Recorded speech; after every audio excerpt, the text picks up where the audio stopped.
it taken 5 months of the pandemic for you to get to this stage? We've had questions raised months ago about how, compared with other states, Victoria didn't have that localised capability. Why has it taken so long to develop it? Well, this comes into its own when numbers are very low, and that's the position that we're moving into now. So numbers were very low between the first and second wave. Well, indeed. This is about continuous improvement. It's not about saying that, there isn't an opportunity to do better.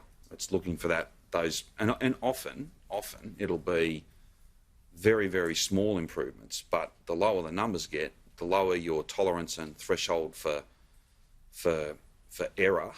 The margin for error gets so slim that it's then appropriate to devolve, and that's exactly what we're doing.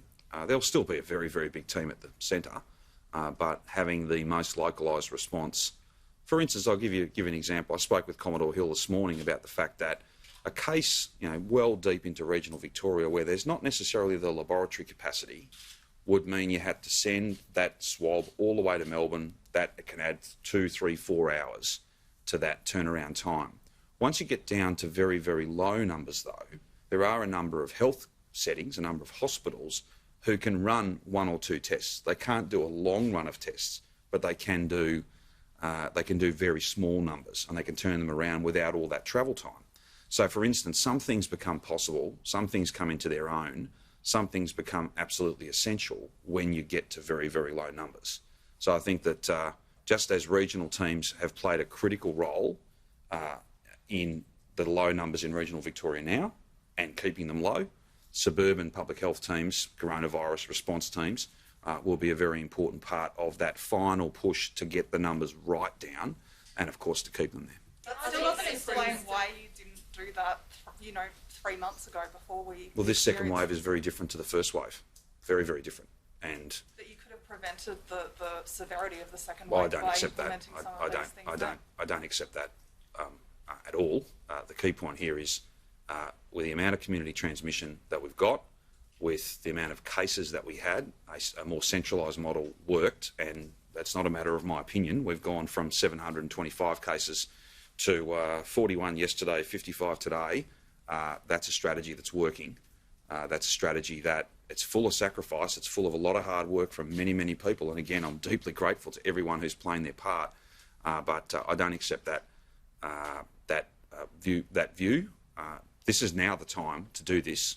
But there may be other things that I'm not announcing today. There may be other things that become clear that there would be a benefit, and we'd always reserve the right to make further announcements, refinements. That's what a culture of continuous improvement's all about. What about going to New South Wales, though? I mean, that's something that could have easily been done weeks and weeks ago. I mean, the federal government has been raising that as an issue for a long time. On that point, there's been constant communication. But it's important not just to find things that are different, but to potentially just to double check that there are no differences. So it's for two purposes. So it is appropriate, particularly given what they're dealing with now, very low case numbers. They are where we want to get to and where we will get to under this strategy. It's just appropriate to sit down and double check, triple check. No one could have literally counted the number of times there's been phone calls, Zooms, data being shared. It is absolutely connected. We speak with our colleagues. In fact, they've been doing some contact tracing for us as part of when things were at their absolute peak. So there is a very strong connection, but it's always worthwhile going firsthand, not over a 45-minute Zoom meeting, but in person for as long as it takes, just to double and triple check that there's nothing that might be changed or any insights, any experience. The other thing too is that it may not necessarily be that there's much found that's very different at all, but because New South Wales are dealing with very small numbers of cases, that's a different challenge to dealing with hundreds and thousands. So they may have some insights into what we can expect to confront, not right now, but in 3 weeks, 4 weeks, 5 weeks' time. So it just makes perfect sense. When did you first realise that we would need to localise our responses and start establishing suburban and regional response units? Well, it's not a matter of realising that it had to be done. This is a choice because the way regional public health teams have worked and the fact that we've got numbers well down from the peak so we're into below 100 cases, and we're going to keep driving those down even further. As I said to Rachel, the kind of margin for error gets really, really small. And the Colac example shows you, one person, two people, next thing it's 25 people. But if it's well managed, as that outbreak has been, and I want to congratulate all the team at Barwon Health and all their partners, and indeed the people involved. They've been asked to do certain things, they've done them, and that's why, to the best of our knowledge as we stand here today, something that could easily have been 100 cases or more is not. It's 25. When did the public health team recognise that this would be an important step to take? Oh, I think that people have wanted to see how regional teams worked. It's been something that's been talked about for a while. It's not necessarily being stood up next week. We're announcing that we're planning to do it. We need to get that model right. We're very confident that we will. But on Rachel's point, at the start of the pandemic, like right at the beginning, before things even got out of control in the first wave, Professor Brett Sutton had lauded New South Wales' decentralised system, and that was a good thing. So we have known for a very long time, even before the first wave, that a decentralised system would potentially help in being able to contact trace and suppress the spread of the virus. So why has it taken 5 months to actually implement it? Well, because the judgment was not made that it would deliver a significant dividend when you had cases at 700 per day. But it does come in. Well, you'll need to speak to him about those comments. I'm not here to interpret what he may or may not have said, with the greatest of respect. In terms of when a devolved model is of its most utility, its greatest benefit, it is not when you've got 700 cases. It is when, in fact, it can actually make things a good deal more complicated. If you've got ADF talk about a single source of truth, having all the information sitting in one place, and having the certainty that the numbers you're looking at are in fact the real numbers, and you've got a real picture.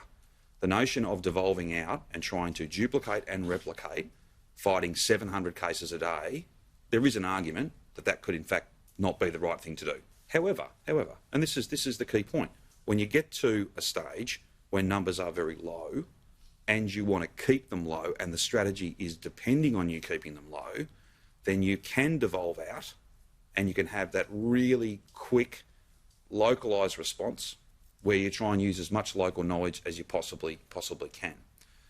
That's exactly why we're making these announcements. Given we have 700 cases. Let's go to Bridget and then we'll go to Rachel. Given the outbreaks at the start of the second wave were concentrated in the north and the west, why now? Well, but just think about that for a moment. So the outbreaks were concentrated in the north and the west. We essentially had a devolved team. Like the majority of a team that was a couple of thousand people big from Lonsdale Street were working almost exclusively on outbreaks in the north and the west.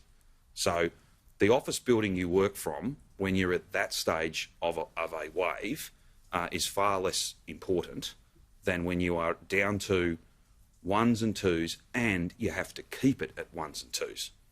So that's the point that I'm making. That's the advice that I have, and that's the decision that we've made. We didn't have 700 cases back in June. We had days of 0. Are you saying that this localised, system that you're introducing now, these improvements, wouldn't have been useful then? Well, it's not a matter of me trying to interpret what might have been useful or not in a very different wave 3 or 4 months ago. I don't know that. I'm talking about the beginning of the second wave. I'm asking whether it would have been useful in prevention of the extent of the second wave. Well, that was not the advice. It's not. I just want to make the point. When you are about making continuous improvement, then that's exactly what you have to do. And that's not about digging in and saying, well, this is perfect and it can't get any better. That I don't think would be a very productive way to go. What instead we've done is at different phases of this pandemic as it has presented, we have employed different tactics, a different strategy, done things differently. For instance, we weren't door knocking right at the beginning of the second wave, but very soon thereafter, we knew that was an issue and that making sure that everybody was where they were supposed to be, but also to provide support, information, that was a useful thing to do. I haven't got a total door knocking number, but it's many tens of thousands. So what is appropriate, what is effective at one point doesn't necessarily hold for very long. And that's why you have to always look for those improvements.